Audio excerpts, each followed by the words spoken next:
Here to react is Oklahoma Senator, former House member, James Lankford. James, good to see you. Thanks for being with us. Good to see you, John. You know, we see Kamala Harris, again, trying to rebrand herself over and over again. Can a trip to the U.S.-Mexico border help her rebrand to the American people that she very well may be tough on immigration? Is anyone going to buy that? No, no one's going to buy this. I have no idea why she's going to the border itself. She keeps saying, I'm a prosecutor, I know how to prosecute things. In reality, as you recall, all national media early on in the presidency were saying, are you going to go to the border, or have you ever been to the border? And her response was, well, I haven't been to Europe either. What's the big deal on this? And then she finally goes to the border for a quick in and out on it. That was 2021, hasn't been back since then. So the border czar that's supposed to be in charge of taking care of root causes on the border, if she goes to the border at all on Friday, what she's going to see is thousands of people paroled in that no president has ever done. No executive branch has ever done as many people paroled in as what Biden and Harris have done. People coming to the port of entry are getting waved through and getting work permits on day one when they cross over the border. The people coming between ports of entry are getting the same kind of treatment.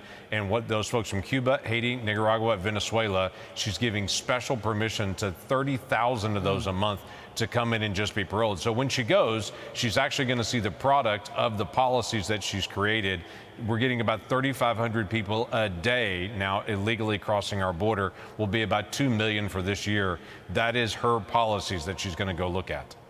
Senator, do you have any regret putting that bipartisan bill together, which at every turn when any Democrat, whether they're running for office or re-election, every time they open their mouths, they use it to bludgeon Republicans over and over again. And bipartisan doesn't have any meaning for the Democrats when it comes to border security. Do you regret working on that bill? I regret how often national media is letting them slide with it. Kamala Harris in August came out and said, Joe and I reached out to conservative Republicans to try to work this out. That is actually 100% false. What actually happened is we were working on a solution, trying to get the White House to do what they should have done 3 years ago, and we were trying to find a leverage point to get them to act on closing the border. No, we have national security issues that are here. I'm willing to work with anyone that's willing to close the border to actually get as much closed as we can possibly get closed. We've had young women that have been raped and murdered in the past year that they would have been protected if we could have had an opportunity to actually close that border down. We should have closed it down in every opportunity that we had, but quite frankly, Biden and Harris have had the opportunity to not open it 3.5 years ago, but to be able to close it. My focus is I want to get it closed. I'm willing to work with anyone who's willing to get it closed, but they have not shown a willingness to actually do it. You know, Senator, that's because 3% of Democrats in the latest Fox polling, 3% think that the border is a significant issue in this campaign. You and I both know this when we served together in the House. Democrats don't want to close the border. It's broken, and they want to keep it broken to get this massive flow of people coming in. And again, I think most Americans shrug their shoulders and go, why can't you guys fix it? It's because the other side doesn't want to fix it. And I think you probably saw that on the bill you worked on, and we saw that in the House as well. And I think you need a big victory in the House, the Senate, and the White House to make a change here. But I want to move to this because Harris is leaning even further into her radical tendencies, pushing to end the Senate filibuster to bring back a national right to abortion.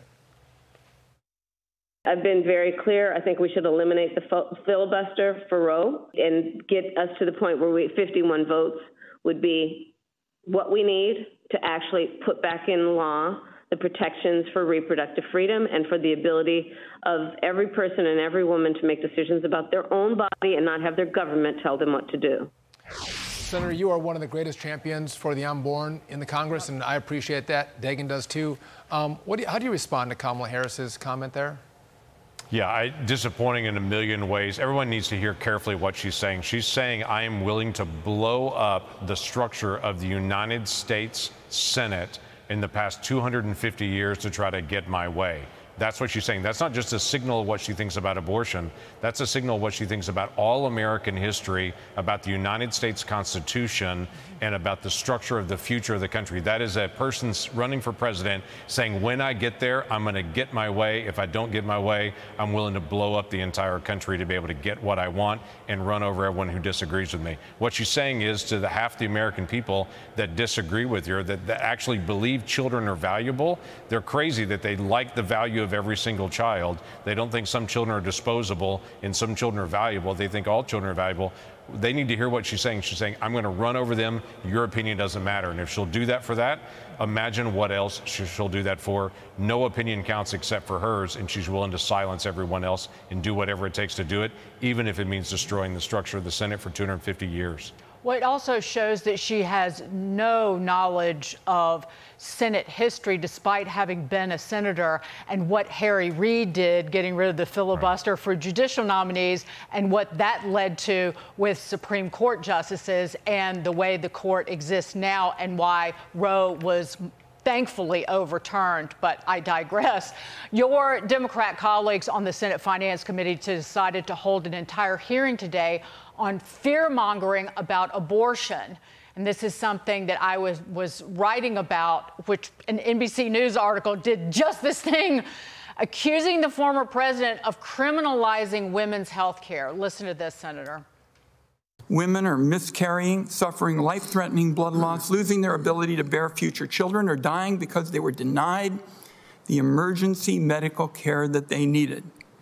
Doctors are being targeted or forced to relocate to states where they can practice basic medicine without fear of a legal witch hunt.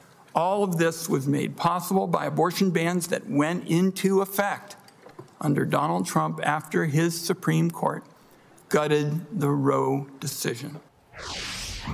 Just your reaction to that. Yeah, the whole hearing was painful because there was a bunch of misinformation through the whole hearing and a bunch of rhetoric that was political rhetoric for the day. What they're trying to say to women across the country, you should be afraid. As Kamala Harris has personally said, women are being arrested for having a miscarriage. That is a flat out lie. That is not occurring. They're making women afraid across the country to go seek medical care. And that led directly to the death of a woman this past week in Georgia, who took the chemical abortion drug, which Democrats keep saying is as safe as Tylenol. And she's one of those women of many, many women that had major, major repercussions from that. She ended up not going to the hospital because she was afraid that she'd get arrested. That is not true. Right. That has not happened. Women are not getting arrested.